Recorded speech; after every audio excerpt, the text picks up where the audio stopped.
Hello friends, mission job में आपका स्वागत है। मार्क्समैन पब्लिकेशन का टेस्ट सीरीज नंबर 15 लगातार टेस्ट सीरीज अपलोड किया जा रहा है। मिशन जॉब चैनल पे बने रहें। अगर अभी तक आपने सब्सक्राइब नहीं किया है तो चैनल को सब्सक्राइब कर लें और बेल आइकॉन को प्रेस करें ताकि नए नए वीडियो की जानकारी आपको पहले मिल सके। लगातार बिहार दरोगा मेंस की तैयारी। तो पहले प्रश्न पे चलते हैं। पहला प्रश्न कहता है राजा मन्नार कमेटी के संबंध किस विषय से था। इसका सही जवाब हो जाएगा केंद्र और राज्यों के वित्तीय संबंध से था। नंबर दूसरा सवाल कहता है वित्त आयोग का गठन निम्नलिखित में से कितने वर्षों के बाद होता है। वित्त आयोग का गठन निम्नलिखित में से कितने वर्षों के बाद होता है। तो इसका सही जवाब हो जाएगा 5 वर्षों के बाद होता है। वित्त आयोग का गठन प्रत्येक 5 वर्ष के बाद किया जाता है। उसके बाद नंबर 3 देखें आर्थिक सुधार कार्यक्रम भारत में कब लागू किया गया। तो इसका सही जवाब हो जाएगा वर्ष 1991 ईस्वी में। आर्थिक सुधार कार्यक्रम 1991 में लागू किया गया था और उस समय भारत के वित्त मंत्री डॉक्टर मनमोहन सिंह थे। याद रखें। चौथा नंबर सवाल कहता है परिवार नियोजन कार्यक्रम भारत सरकार द्वारा कब आरंभ किया गया। तो भारत विश्व का पहला देश है जो 1952 ईस्वी में परिवार नियोजन के लिए राष्ट्रीय कार्यक्रम शुरू किया था। उसके बाद आगे देखेंगे। पाँचवा कहता है हसदेव वांगो परियोजना कहाँ स्थित है। इसका सही जवाब हो जाएगा मध्य प्रदेश। हसदेव वांगो परियोजना जो है वो मध्य प्रदेश में हसदो नदी पर बनाया गया है।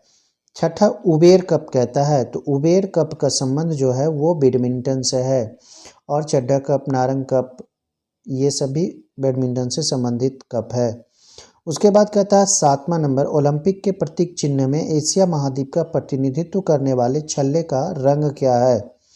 तो देखिए ओलंपिक का जो प्रतीक चिन्ह है नीला छल्ला जो है वो यूरोप को प्रदर्शित करता है, जबकि पीला छल्ला की अगर बात करें तो वो एशिया को, यानी कि अगर एशिया महाद्वीप की बात हो रही है तो वो पीला छल्ला हो जाएगा। पीला छल्ला एशिया को, यानी कि इसका जवाब पीला हो जाएगा। अगर अमेरिका की बात करें तो लाल छल्ला, जबकि अफ्रीका का काला छल्ला कह सकते हैं और हरा छल्ला ऑस्ट्रेलिया महाद्वीप को प्रतिनिधित्व करता है। तो इस तरह से पांचों महाद्वीप का अलग अलग रंग रहता है। और ओलंपिक ध्वज को जो मान्यता मिली है 1913 ईस्वी में मिली है, ये भी याद रखें। 8वां नंबर कहता है भारत में एशियाई खेलों की शुरुआत कब हुई। तो इसका सही जवाब हो जाएगा वर्ष 1951 ईस्वी में। मार्च 1951 ईस्वी में प्रथम एशियाई खेल का समारोह कहाँ हुआ था, नई दिल्ली में। ये भी याद रखना है। 9वां है राजीव गांधी राष्ट्रीय युवा विकास संस्थान का मुख्यालय कहाँ है। तो इसका सही जवाब हो जाएगा श्री पेराबंदूर, तमिलनाडु में। उसके बाद आगे देखें। 10वां क्वेश्चन है अमेरिका की कंपनी ने बासमती चावल का पेटेंट किस नाम के चावल के लिए प्राप्त किया है। तो इसका सही जवाब हो जाएगा राइस टैक के नाम से, राइस टैक। उसके बाद 11 नंबर कहता है ब्रिटेन की लौह महिला। तो ब्रिटेन की लौह महिला मार्गरेट थैचर को कहा जाता है। 12 कहता है राष्ट्रीय कैडेट कोर यानी कि एनसीसी का गठन कब किया गया था। तो एनसीसी का गठन 1948 ईस्वी में किया गया था। इसका मुख्यालय भी जान लें, इसका मुख्यालय नई दिल्ली में है। उसके बाद 13 नंबर देखें एनसीए क्या है। 13 नंबर कहता है एनसीए क्या है। एनसीए मतलब होता है Narmada control authority. Narmada control authority यानी कि सी आपका सही जवाब हो जाएगा। उसके बाद 14 नंबर देखें। 14 कहता है प्रसिद्ध फ्रांसीसी लेखक डोमिनिक लेपियर द्वारा लिखित पुस्तक का नाम क्या है। तो 14 का सही जवाब हो जाएगा इट वॉज 5 पास्ट मिडनाइट इन भोपाल। और यह भोपाल गैस त्रासदी पर फ्रांसीसी लेखक के द्वारा लिखा गया है। 15 नंबर अब अगर बात करें तो विश्व व्यापार संगठन वर्ल्ड ट्रेड ऑर्गेनाइजेशन कब अस्तित्व में आया, ये पूछ रहा है। तो यह 1995 में अस्तित्व में आया है। वर्ल्ड ट्रेड ऑर्गेनाइजेशन, इसका मुख्यालय जेनेवा में है। उसके बाद 16 नंबर देखें हिंदी कविता साहित्य के रीतिकाल का प्रथम कवि किसे माना जाता है। तो रीतिकाल का जो प्रमुख कह सकते हैं कवि, तो इसे प्रवर्तक अगर कहें तो चिंतामणि को माना जाता है। अगर शुरुआत करने वाले कवि की बात करें तो केशव दास को कहा जाता है, केशव दास। 17 नंबर देखें। 17 कहता है ओलंपिक में सबसे पहला स्वर्ण पदक भारत ने कहाँ प्राप्त किया था? तो 17 का सही जवाब हो जाएगा एम्स्टर्डम। सबसे पहले 1920 ईस्वी में भारत पहला ओलंपिक में भाग लिया था एम्स्टर्डम, जो कि हॉलैंड में पड़ता है। और पहले ही ओलंपिक में भारत ने स्वर्ण पदक जीता था हॉकी खेल में। 18 कहता है निम्नलिखित में से कौन सी पुस्तक R.K. नारायण द्वारा नहीं लिखी गई है, ये बताना है। तो इसका सही जवाब हो जाएगा the serpent and the rope. The serpent and the rope बाकी जो है वो R.K. नारायण के द्वारा लिखी गई पुस्तक है। 19 नंबर कहता है राष्ट्रमंडल खेलों की शुरुआत कब और कहाँ हुई थी? तो राष्ट्रमंडल खेलों की शुरुआत की अगर बात करें तो यह 1930 में हैमिल्टन में हुआ था। हैमिल्टन जो कि कनाडा में स्थित है।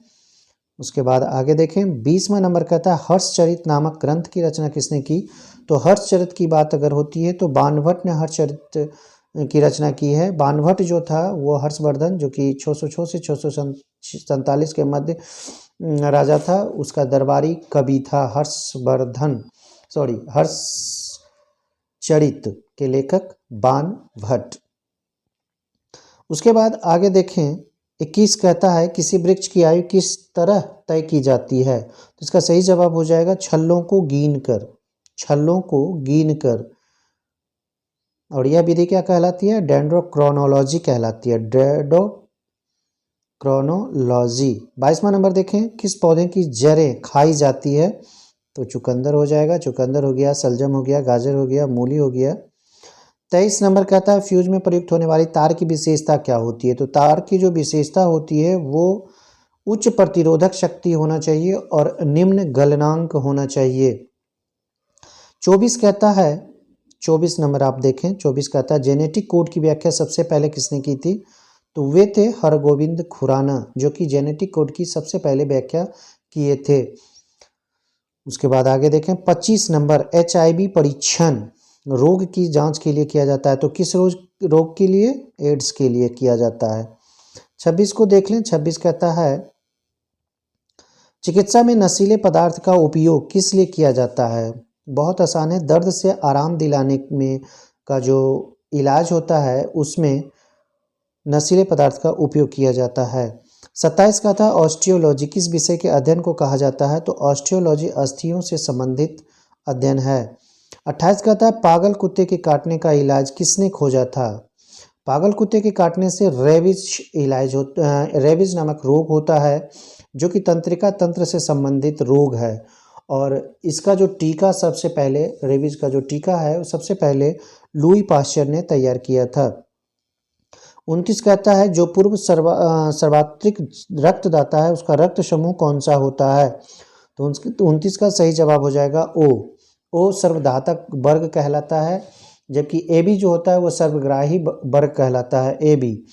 AB में एंटीबॉडी नहीं होता है, जबकि O में एंटीजन नहीं होता है, याद रखें। 30 कहता है किस विटामिन से रक्त के थक्के जमते हैं? तो विटामिन K है, विटामिन K के कारण ही रक्त का थक्का जमता है। 31 नंबर कहता है पीलिया रोग शरीर के किस अंग को प्रभावित करता है? तो यह यकृत को प्रभावित करता है। पीलिया या जिसको हम लोग हेपेटाइटिस कहते हैं, हेपेटाइटिस, और यह यकृत को प्रदूषित करता है, यकृत को संक्रमित करता है। और यह रोग अगर कैसे फैले तो यह विषाणु से फैलता है, खास करके संदूषित भोजन और जल से फैलता है। 32 कहता है क्रायोजेनिक इंजन का प्रयोग कहाँ होता है?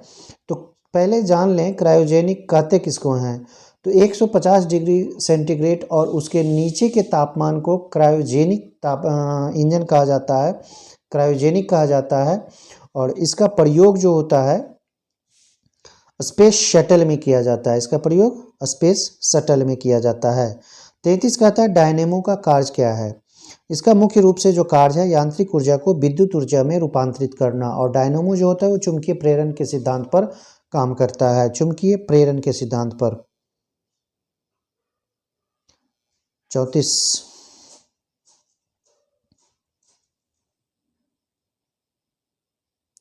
वाटर जेट तकनीक का उपयोग किया जाता है। तो वाटर जेट तकनीक का उपयोग कब किया जाता है ये बताना है। इसका प्रयोग अग्निशमन में किया जाता है। 35 कहता है फरवरी को विज्ञान दिवस मनाया जाता है। फरवरी को हालांकि यहाँ पे 28 फरवरी होगा, को विज्ञान दिवस मनाया जाता है क्योंकि, तो क्योंकि सबसे पहले है, देखिए आंसर 28 फरवरी को रमन प्रभाव प्रकाश में आया था, इसीलिए इस डे को यानी कि विज्ञान दिवस के रूप में हम लोग मनाते हैं।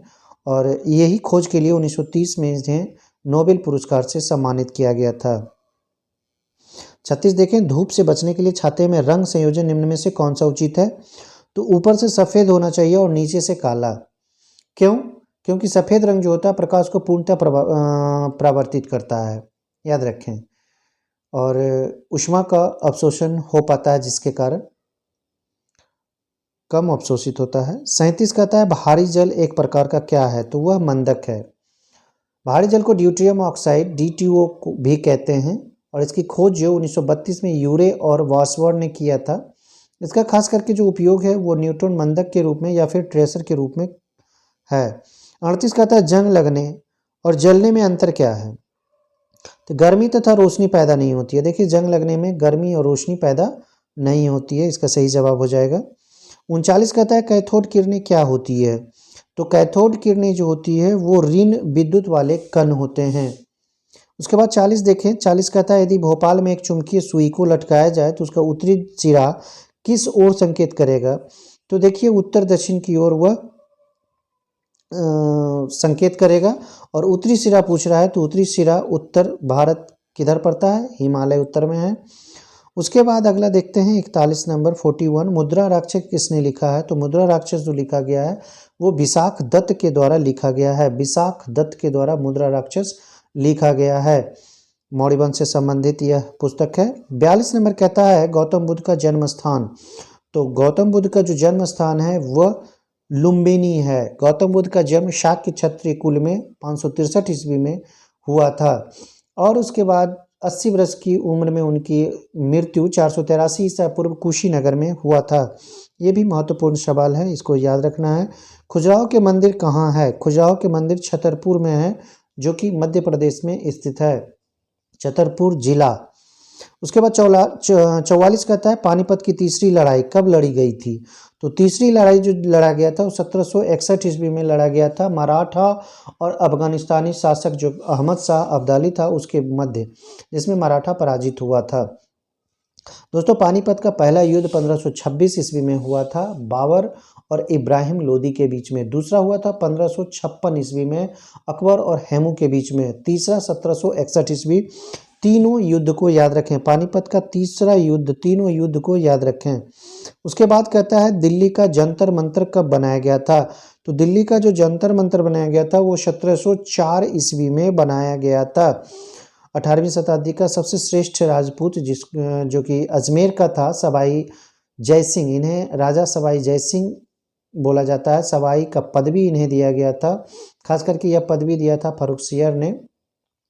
और 1704 ईस्वी में जंतर मंतर का निर्माण जो कि दिल्ली में स्थित है जय सिंह के द्वारा किया गया है। 46 नंबर कहता है गौतम बुद्ध की मृत्यु कहाँ हुई थी? अभी तुरंत कुछ देर पहले हमने बताया था कुशीनगर में 483 ईसा पूर्व में उनका मृत्यु हुआ था। 47 कहता है निम्नलिखित में कौन सा सिंधु घाटी की सभ्यता पर प्रकाश डालता है?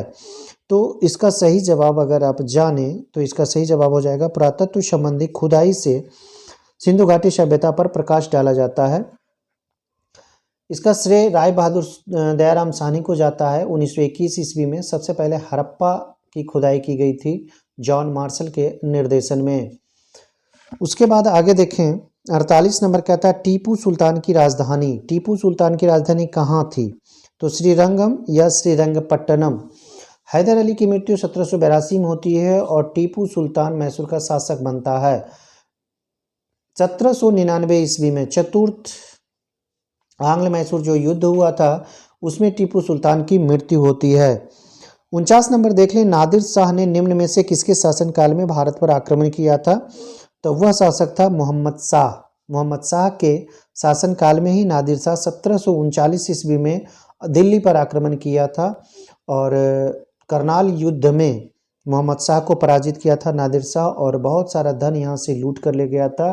50 नंबर सवाल कहता है तालीकोटा युद्ध हुआ था। तो तालीकोटा का युद्ध 1565 ईस्वी में हुआ था। 51 नंबर कहता है महात्मा बुद्ध को ज्ञान किस स्थान पर प्राप्त हुआ था? तो वह जगह है बोध गया। बोध गया, बामन। भारत का राष्ट्रीय चिन्ह जिसे अशोक स्तंभ शीर्ष से लिया गया वो कहाँ पर है? तो वह सारनाथ में स्थित है, ये भी याद रखना है। सारनाथ जो कि वाराणसी में है, यूपी। उसके बाद अगला 53, पाणिनि ने किस क्षेत्र में प्रसिद्धि प्राप्त की है?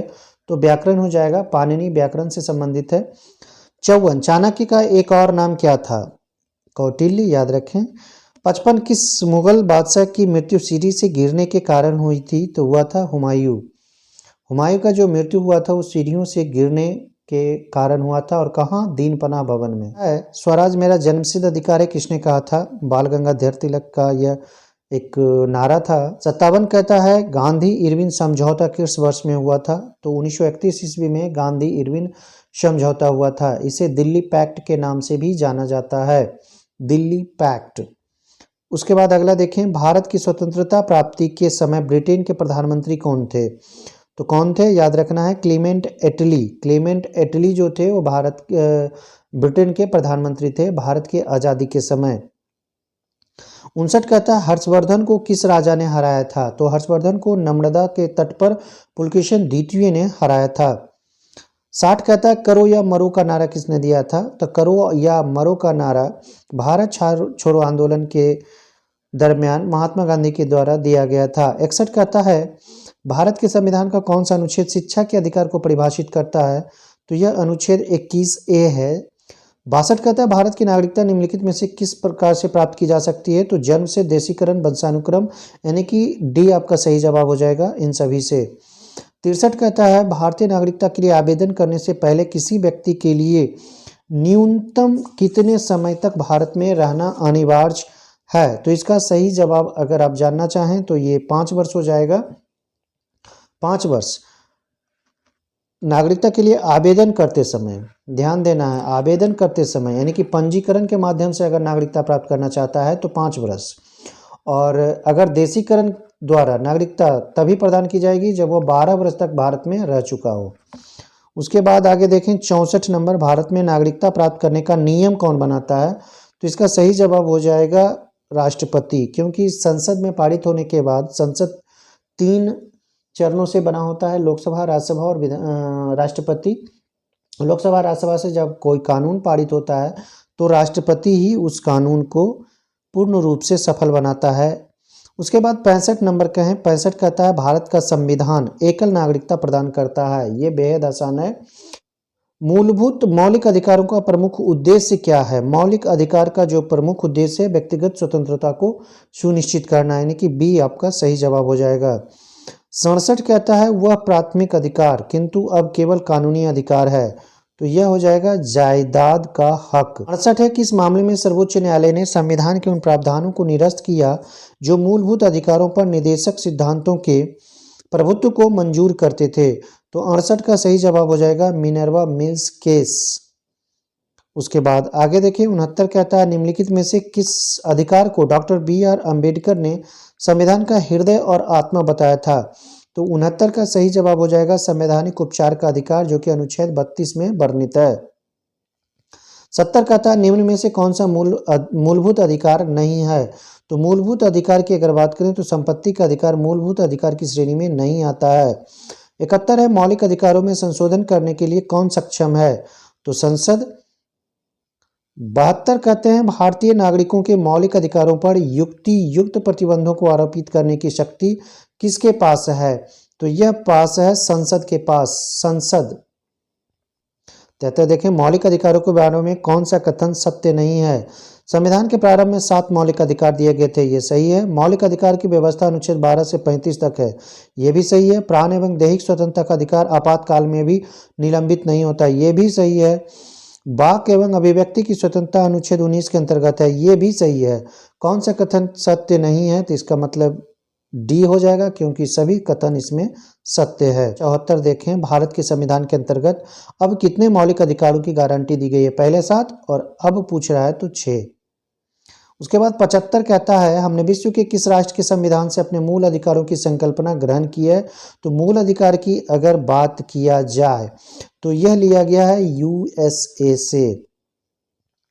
United state of America. 76 number देखें, अनुच्छेद 14 में कानून की समानता का अधिकार किस देश से लिया गया है? तो यह हो जाएगा ब्रिटेन, ब्रिटेन से लिया गया है विधि के समक्ष समानता। उसके बाद 77 कहता है नौकरी में समान अवसर का अधिकार संविधान के किस अनुच्छेद में प्रतिस्थापित है? तो इसका सही जवाब हो जाएगा 16 में। ये अस्पृश्यता का अंत संविधान के किस अनुच्छेद द्वारा किया गया है? तो यह 17वें संविधान अनुच्छेद के द्वारा किया गया है। 79 नंबर कहता है मौलिक अधिकार को प्रवृत्त कराने के लिए निम्नलिखित रिटों में से कौन सी रिट जारी की जा सकती है? बंदी, प्रत्यक्षीकरण, उत्प्रेषण, निषेध, यानी कि उपरोक्त सभी। इसका सही जवाब हो जाएगा 80 कहता है याचिका जैसे कि परमादेश, बंदी, प्रत्यक्षीकरण, मैंडामेस या हैबस कॉर्पस बोला जाता है, हैबियस कॉर्पस जारी किए जाते हैं। तो इसका सही जवाब हो जाएगा उच्च न्यायालय के द्वारा। ठीक है। 81 कहता है ग्रह जो सूर्य के सबसे अधिक नजदीक है, बुध हो जाएगा। निम्न में से कौन सी नदी पूर्व दिशा की ओर बहती है? देखिए पूर्व दिशा की ओर पूछ रहा है। सोन उत्तर दिशा की ओर बहती है, ताप्ती और नर्मदा जो नदी है वो पश्चिम की ओर, जबकि कावेरी नदी जो है वो पूरब में बंगाल की खाड़ी की ओर बहती है। 83 कहता है असम का डिगबोई किस लिए जाना जाता है? तो डिगबोई तेल क्षेत्र के लिए जाना जाता है, तेल क्षेत्र के लिए जाना जाता है, और यह भारत का सबसे बड़ा तेल उत्पादक क्षेत्र है। उसके बाद आगे देखें 84 नंबर। 84 कहता है भारत एवं चीन देश को विभक्त करने वाली सीमा रेखा मैकमोहन रेखा है, जो कि 1914 ईस्वी में निर्धारित की गई थी। उसके बाद 85 कहते हैं कौन सी नदी पक्षीपाद डेल्टा बनाती है? तो यह मिसिसिपी नदी है, जबकि अमेजन, नील, चापाकार डेल्टा बनाता है। चित्रकूट जलप्रपात कहाँ है ये पूछ रहा है, तो यह बस्तर में यानी कि छत्तीसगढ़ में स्थित। 87 कौन सा ग्रह इवनिंग स्टार के रूप में जाना जाता है? तो यह शुक्र ग्रह है, इवनिंग स्टार इसे कहा जाता है, सबसे चमकीला तारा। 88 कहते हैं वायुमंडल में इनमें से कौन सी गैस सबसे अधिक होती है? तो इसका सही जवाब हो जाएगा ऑक्सीजन। 89 कहता है घाना पक्षी अभयारण्य कहाँ स्थित है? तो घाना जो है वो भरतपुर में स्थित है, भरतपुर। उसके बाद आगे देखें 90 नंबर तंबाकू की खेती के लिए कैसी जलवायु की जरूरत होती है? तो तंबाकू का जो खेती किया जाता है उसके लिए गर्म और आर्द्र जलवायु होना बहुत जरूरी होता है। 91 देखें, 91 कहता है तारापुर परमाणु ऊर्जा संयंत्र किस राज्य में स्थित है? तो यह महाराष्ट्र में स्थित है, तारापुर परमाणु ऊर्जा संयंत्र, और यह संयुक्त राज्य अमेरिका की सहायता से स्थापित किया गया था, भारत का पहला परमाणु विद्युत संयंत्र। उसके बाद आगे देखें जोग जलप्रपात किस राज्य में है? तो जोग जो है वो कर्नाटक राज्य में स्थित है, और भारत का सबसे ऊंचा जलप्रपात नोहकाली है जो मेघालय राज्य में स्थित है। 93 कहता है प्रायद्वीपीय ऐसी भूमि होती है जो पानी से तीन ओर से घिरी हो। एस्किमो किसमें रहते हैं? तो बर्फ के घर में। क्वेश्चन एक और कहता है 95 भाखड़ा बांध किस नदी पर है? तो यह सतलज नदी पर है, भाखड़ा बांध सतलज नदी पर 1963 ईस्वी में भाखड़ा बांध का निर्माण किया गया था। और अगर आप इससे कहें तो भाखड़ा बांध जो है कृत्रिम बांधों में विश्व में सबसे बड़ा है। उसके बाद 96 यहाँ देखें, 96 कहता है पृथ्वी के सबसे नज़दीक कौन सा ग्रह है?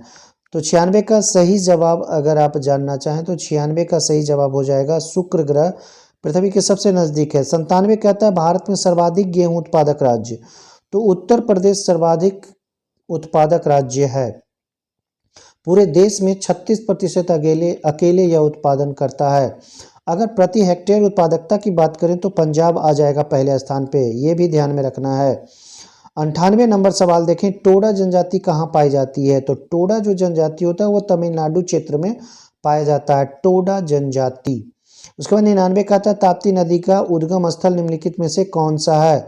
तो 99 का सही जवाब हो जाएगा मुल्ताई, मुल्ताई नामक स्थल जो कि बैतूल जिले में स्थित है। 100 नंबर देख लें, 100 नंबर कहता है पृथ्वी के सबसे सर्वाधिक निकट ग्रह, तो यह चंद्रमा हो जाएगा। चंद्रमा को पृथ्वी पुत्र भी बोला जाता है या जीवाश्म ग्रह भी बोला जाता है। और सूर्य से सबसे नजदीक का ग्रह बुध है, पृथ्वी सूर्य का तीसरा निकटतम ग्रह है, ये सब याद रखें। दोस्तों वीडियो कैसा लगा लाइक और कमेंट जरूर करें, ज़्यादा से ज़्यादा लोगों तक वीडियो को शेयर करें। धन्यवाद।